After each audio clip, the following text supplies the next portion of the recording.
ನಮಸ್ಕಾರ ಸ್ನೇಹಿತರೆ, dream one ಲ್ಯಾಬ್ಗೆ ನಿಮ್ಮೆಲ್ರಿಗೂ ಸ್ವಾಗತ ಸುಸ್ವಾಗತ. ನೀವು ಅನುಭವಿಸ್ತಿರೋ ಫೇಲ್ಯೂರ್ಸ್, ನಿಮ್ಮ ಡೈಲಿ ಆಂಗ್ಸೈಟಿ, ಕಿರಿಕಿರಿ ಹಾಗೆ ನಿಮ್ಮ ಲೈಫ್ನ ಹೆಚ್ಚಿನ ಪ್ರಾಬ್ಲಮ್ಗೆ ಅಸಲಿ ರೀಸನ್ ಈ ಹೊರಗಿನ ಪ್ರಪಂಚ ಆಗಲಿ, ನಿಮ್ಮ ಬಾಸ್ ಆಗಲಿ, ನಿಮ್ಮ ಮಾಲೀಕರಾಗಲಿ ಅಥವಾ ನಿಮ್ಮ ರಿಲೇಟಿವ್ಸ್ ಆಗಲಿ ಅಲ್ಲ, ಬದಲಿಗೆ ಅದು ನೀವೇ. ಚಿಕ್ಕ ವಯಸ್ಸಿಂದ ನಮಗೇನು ಅನ್ಸುತ್ತೆ ಅಂದರೆ ಬೇರೆ ಜನ ನಮ್ಮ ಮೂಡನ್ನು ಹಾಳು ಮಾಡಿಬಿಡ್ತಾರೆ, ಸಿಚುವೇಶನ್ಸ್ ನಮ್ಮನ್ನ ಡಿಪ್ರೆಷನ್ಗೆ ತಳ್ಳುತ್ತೆ ಅಂತ. ಆದರೆ ರಿಯಾಲಿಟಿ ಇದಕ್ಕೆ ಟೋಟಲಿ ಅಪೋಸಿಟ್ ಆಗಿದೆ.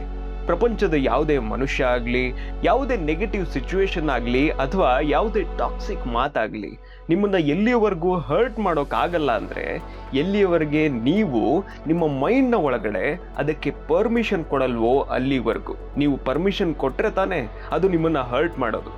ಆದರೆ ನಮ್ಮ ಪ್ರಾಬ್ಲಮ್ ಏನು ಗೊತ್ತಾ, ನಾವು ಚಿಕ್ಕ ಚಿಕ್ಕ ಮಾತಿಗೆ ಟ್ರಿಗರ್ ಆಗ್ಬಿಡ್ತೀವಿ. ಬೇರೆಯವರ ಒಪಿನಿಯನ್ ಇಂದ ನಮ್ಮ ಪೂರ್ತಿ ದಿನ ವೇಸ್ಟ್ ಮಾಡ್ಕೊಂಡ್ಬಿಡ್ತೀವಿ ಅಲ್ವಾ. ಡೋಂಟ್ ವರಿ, ಇವತ್ತಿನ ಈ ವಿಡಿಯೋ ನಿಮ್ಮ ಮೈಂಡ್ನ ಸುತ್ತಮುತ್ತ ಒಂದು ಎಂಥ ಇನ್ವಿಸಿಬಲ್ ಬುಲೆಟ್ ಪ್ರೂಫ್ ಶೀಲ್ಡ್ ಅನ್ನ ಕ್ರಿಯೇಟ್ ಮಾಡುತ್ತೆ ಅಂದ್ರೆ ಅದನ್ನ ಪ್ರಪಂಚದ ಯಾವುದೇ ನೆಗೆಟಿವಿಟಿ ಬ್ರೇಕ್ ಮಾಡೋಕೆ ಆಗಲ್ಲ. ನೋಡ್ತಾ ಇರಿ ಸ್ನೇಹಿತರೆ, ಇವತ್ತು ನಾವು ಎಂಟರ್ ಆಗ್ತಾ ಇದ್ದೀವಿ ವರ್ಲ್ಡ್ನ ಅತಿ ಪವರ್ಫುಲ್ ಮೈಂಡ್ ಪ್ರೋಗ್ರಾಮಿಂಗ್ ಬುಕ್ಸ್ಗಳಲ್ಲಿ ಒಂದಾದ believe in yourself, written by doctor Joseph ಮರ್ಫಿನ ಪಾರ್ಟ್ 3ಗೆ. ಈ ಪುಸ್ತಕ ಶತಮಾನಗಳಿಂದ ನಡೆದುಕೊಂಡು ಬಂದಿರೋ ಬಡತನ ಮತ್ತು ಡಿಪ್ರೆಷನ್ನ ಬ್ರೇಕ್ ಮಾಡಿ ಲಕ್ಷಗಟ್ಟಲೆ ಜನರಿಗೆ ಅವರ ಅಸಲಿ ಪವರ್ನ ನೆನಪು ಮಾಡಿಕೊಟ್ಟಿದೆ. ಹಿಂದಿನ ಪಾರ್ಟ್ನಲ್ಲಿ ನಾವು ಇಮ್ಯಾಜಿನೇಷನ್ ಹಾಗೆ ಎಮೋಷನ್ನ ಇಂಜಿನ್ನ ಅರ್ಥ ಮಾಡ್ಕೊಂಡಿದ್ವಿ.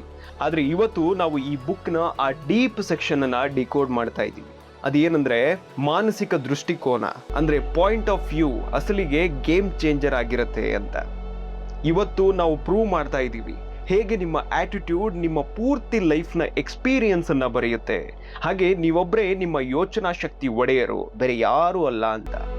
ನಿಮಗೆ ನಿಮ್ಮ ಮೈಂಡ್ನ ಕಂಟ್ರೋಲ್ ವಾಪಸ್ ಬೇಕು ಅಂದರೆ ಖಂಡಿತ ಸೀಟ್ ಬೆಲ್ಟ್ ಕಟ್ಕೊಂಡು ರೆಡಿ ಆಗಿರಿ. ಶುರು ಮಾಡೋಣ ಬನ್ನಿ.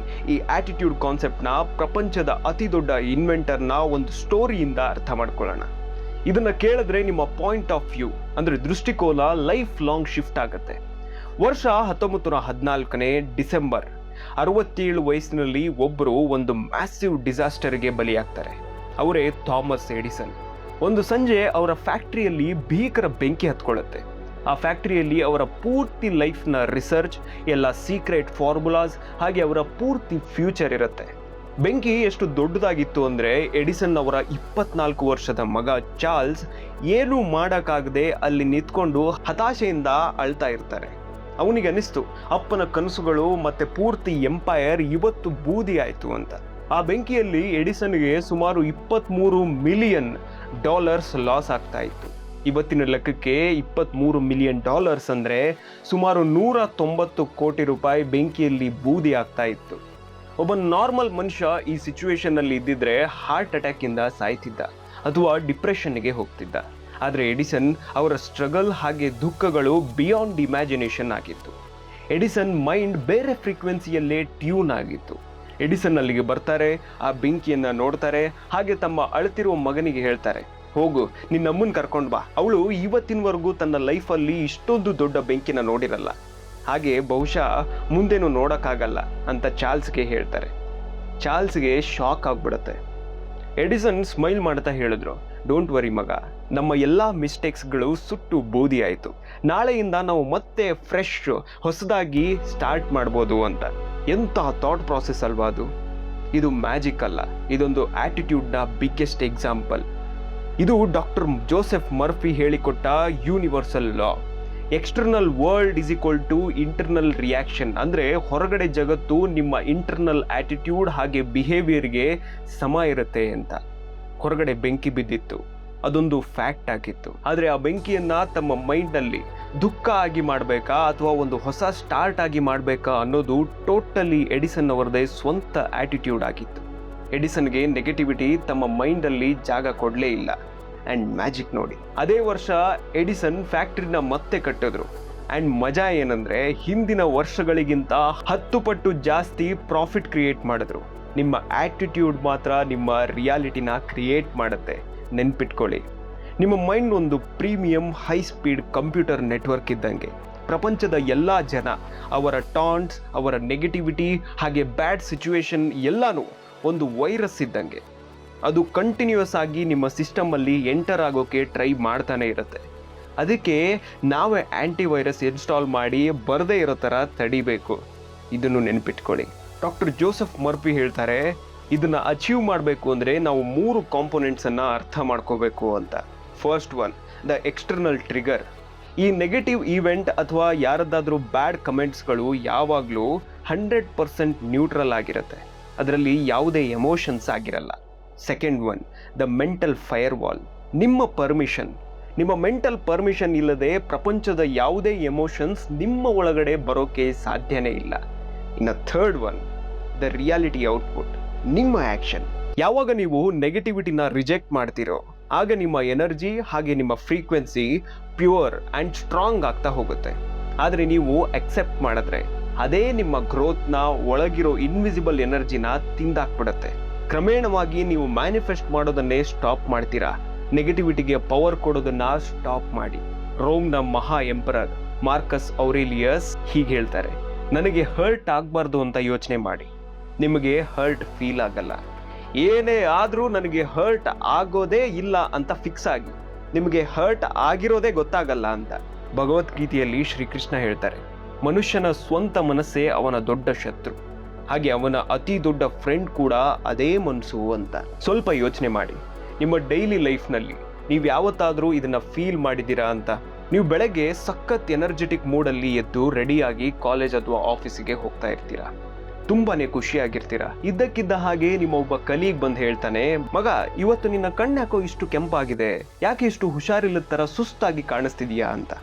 ಅವನು ಹೇಳಿದ ತಕ್ಷಣ ಇದ್ದಕ್ಕಿದ್ದ ಹಾಗೆ ನಿಮ್ಮ ಬಾಡಿಯಲ್ಲಿ ನಿಜವಾಗ್ಲೂ ವೀಕ್ನೆಸ್ ಫೀಲ್ ಆಗೋಕ್ಕೆ ಸ್ಟಾರ್ಟ್ ಆಗುತ್ತೆ ಅಲ್ವಾ? ಕನ್ನಡಿ ನೋಡ್ತೀರಾ, ಓ ಹೌದಲ್ವಾ ನನಗೇನೋ ಹುಷಾರಿಲ್ಲ ಅಂತ ನೀವೇ ಒಪ್ಕೊಳ್ತೀರಾ. ರಿಯಾಲಿಟಿ ಏನಂದರೆ ನಿಮಗೆ ಹುಷಾರೇ ಇರಲ್ಲ ಅಂತಲ್ಲ, ನೀವು ಆ ಮನುಷ್ಯ ಹೇಳಿದ ನೆಗೆಟಿವ್ ಮಾತುಗಳಿಗೆ ಮೆಂಟಲಿ ಪರ್ಮಿಷನ್ ಕೊಡ್ತೀರಾ. ಅವನ ಯೋಚನೆ ನಿಮ್ಮ ರಿಯಾಲಿಟಿ ಆಗೋಕ್ಕೆ ನೀವು ಅಲೌ ಮಾಡ್ತೀರಾ.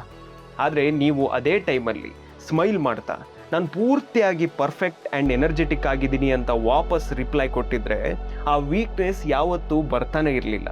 ಇದುವೇ ಆಟಿಟ್ಯೂಡ್ನ ರಿಯಲ್ ಟೈಮ್ ಮ್ಯಾಜಿಕ್. ಹಾಗಾದರೆ ಇವತ್ತಿನ ಪೂರ್ತಿ ಎಪಿಸೋಡ್ನಲ್ಲಿ ನಾವು ಏನೇನನ್ನ ಕಲ್ತ್ವಿ? ಫಸ್ಟ್ ಒನ್, ನೀವು ನಿಮ್ಮ ಲೈಫ್ನ ಪ್ರತಿ ಸಿಚುವೇಶನ್ ಹಾಗೆ ನಿಮ್ಮ ಥಾಟ್ಸ್ನ ಒಬ್ಬಂಟಿ ಒಡೆಯರು, ಬೇರೆ ಯಾರೂ ಅಲ್ಲ. ಸೆಕೆಂಡ್ ಒನ್, ಎಲ್ಲಿಯವರೆಗೆ ನೀವು ಮೈಂಡ್ನಲ್ಲಿ ಪರ್ಮಿಷನ್ ಕೊಡಲ್ವೋ ಅಲ್ಲಿಯವರೆಗೂ ಪ್ರಪಂಚದ ಯಾವುದೇ ಟಾಕ್ಸಿಕ್ ಮಾತು ನಿಮ್ಮನ್ನು ಹರ್ಟ್ ಮಾಡೋಕ್ಕಾಗಲ್ಲ. ಥರ್ಡ್ ಒನ್, ನಿಮ್ಮ ಎಕ್ಸ್ಟರ್ನಲ್ ಎನ್ವಿರಾನ್ಮೆಂಟ್ಗಳೆಲ್ಲ ನಿಮ್ಮ ಇಂಟರ್ನಲ್ ಯೋಚನೆ ಹಾಗೆ ಆಟಿಟ್ಯೂಡ್ನ ರಿಫ್ಲೆಕ್ಷನ್ಗಳಾಗಿರುತ್ತೆ. ಇನ್ನು ಫೋರ್ತ್ ಒನ್, ನೆಗೆಟಿವಿಟಿಗೆ ಪವರ್ ಕೊಡೋದನ್ನು ಸ್ಟಾಪ್ ಮಾಡಿ, ಹಾಗೆ ನಿಮ್ಮ ಆಟಿಟ್ಯೂಡ್ ಚೇಂಜ್ ಮಾಡಿ, ನಿಮ್ಮ ರಿಯಾಲಿಟಿನ ಬದಲಾಯಿಸ್ಕೊಳ್ಳಿ ಅಂತ ನೋಡಿದ್ವಿ. ಇಷ್ಟೆಲ್ಲ ಅರ್ಥ ಮಾಡ್ಕೊಂಡ್ಮೇಲೆ ಒಂದು ಪ್ರಶ್ನೆ ಬಂದೇ ಬಂದಿರುತ್ತೆ ಅಂತ ನನಗೆ ಗೊತ್ತು. ಅದೇನೆಂದರೆ, ನಾವು ಇಮ್ಯಾಜಿನೇಷನ್ನ ಅರ್ಥ ಮಾಡ್ಕೊಂಡ್ವಿ, ಎಮೋಷನ್ ಹಾಗೆ ಬಿಲೀಫನ್ನು ಫ್ರೀಕ್ವೆನ್ಸಿ ಕೂಡ ಸೆಟ್ ಮಾಡಿದ್ವಿ. ಇವತ್ತು ನಮ್ಮ ಆಟಿಟ್ಯೂಡ್ನ ಫೈರ್ ವಾಲ್ನ ಕೂಡ ಬಿಲ್ಡ್ ಮಾಡಿದ್ವಿ. ಮೈಂಡ್ಸೆಟ್ನ ಪೂರ್ತಿ ಸ್ಟ್ರಕ್ಚರ್ ಈಗ 100% ರೆಡಿ ಆಗಿದೆ. ಆದರೆ ಪ್ರಶ್ನೆ ಏನಂದರೆ, ಈ ಎಲ್ಲ ಮೆಂಟಲ್ ಎನರ್ಜಿ, ಈ ಎಲ್ಲ ಪಾಸಿಟಿವ್ ಯೋಚನೆಗಳನ್ನು ಫಿಸಿಕಲ್ ವರ್ಲ್ಡ್ನಲ್ಲಿ ಪ್ರಾಕ್ಟಿಕಲ್ ರಿಸಲ್ಟ್ ಆಗಿ ಚೇಂಜ್ ಮಾಡೋದು ಹೇಗೆ? ಯೋಚನೆ ಮಾಡೋದ್ರಿಂದ ನಮ್ಮ ಮನ್ಸು ಒಳಗಡೆ ಒಂದು ಚೆಕ್ ಅಂತೂ ಬರೆದಾಯ್ತು, ಆದರೆ ಅದು ಆ್ಯಕ್ಚುಯಲ್ ಆಗಿ ಆ ದುಡ್ಡು ಬ್ಯಾಂಕ್ ಅಕೌಂಟ್ಗೆ ಬರೋದು ಹೇಗೆ? ಆಟಿಟ್ಯೂಡ್ ಕಂಟ್ರೋಲ್ ಆಗಿದೆ, ಈಗ ಆ್ಯಕ್ಷನ್ ತಗೊಳ್ಳೋ ಆ ಸ್ಟೆಪ್ಸ್ ಯಾವುವು? ಇದನ್ನು ಯೂನಿವರ್ಸ್ ಫಾಲೋ ಮಾಡುತ್ತೆ ಅಲ್ವಾ ಅಂತೆಲ್ಲ ನಿಮ್ಮ ಮೈಂಡಲ್ಲಿ ಪ್ರಶ್ನೆಗಳು ಬಂದಿರುತ್ತೆ. ಅದನ್ನೆಲ್ಲ ನಾವು ನೆಕ್ಸ್ಟ್ ಎಪಿಸೋಡ್ನಲ್ಲಿ ಡೀಟೇಲ್ ಆಗಿ ನೋಡ್ತೀವಿ. ಸೊ ನೆಕ್ಸ್ಟ್ ಎಪಿಸೋಡ್ನ ಮಿಸ್ ಮಾಡಲೇಬೇಡಿ. ನೀವು ಆ ಫೈನಲ್ ಸ್ಟೆಪ್ ತಗೊಂಡಿಲ್ಲ ಅಂದರೆ ಈ ಎಲ್ಲ ಥಿಯರಿಗಳು ಬರೀ ಮೈಂಡ್ನಲ್ಲೇ ಉಳ್ಕೊಂಡ್ಬಿಡುತ್ತೆ. ಹುಷಾರಾಗಿರಿ. ಇವತ್ತು ಈ ವಿಡಿಯೋ ನಿಮ್ಮ ಯಾವುದೇ ಡೀಪ್ ಟೆನ್ಷನ್ ಅಥವಾ ಓವರ್ ಥಿಂಕಿಂಗನ್ನು ಮುಗಿಸಾಕಿದ್ರೆ ನಮ್ಮ ಚಾನಲನ್ನು ಸಬ್ಸ್ಕ್ರೈಬ್ ಮಾಡಿ, ಹಾಗೆ ಬೆಲ್ ಐಕಾನನ್ನು ಪ್ರೆಸ್ ಮಾಡಿ. ಸ್ನೇಹಿತರೆ, ಇದಾಗಿತ್ತು ಬಿಲೀವ್ ಇನ್ ಯುವರ್ ಸೆಲ್ಫ್ನ ಲೈಫ್ ಚೇಂಜಿಂಗ್ ಪಾರ್ಟ್ 3. ನೆನ್ಪಿಡಿ, ಏನನ್ನ ನೀವು ಅಲೌ ಮಾಡ್ತಿರೋ ಪ್ರಪಂಚ ನಿಮ್ಮ ಜೊತೆ ಅದನ್ನೇ ಮಾಡುತ್ತೆ. ನಿಮ್ಮ ಆಟಿಟ್ಯೂಡ್ನ ಸಾಲಿಡ್ ಆಗಿಡಿ. ನಾನು ಡ್ರೀಮ್ ಒನ್ ಲ್ಯಾಬ್ ಕಡೆಯಿಂದ ಸಿಗೋಣ ನೆಕ್ಸ್ಟ್ ಎಪಿಸೋಡ್ನಲ್ಲಿ ಒಂದು ಹೊಸ ರೆವಲ್ಯೂಷನ್ನೊಂದಿಗೆ. Keep learning, keep growing.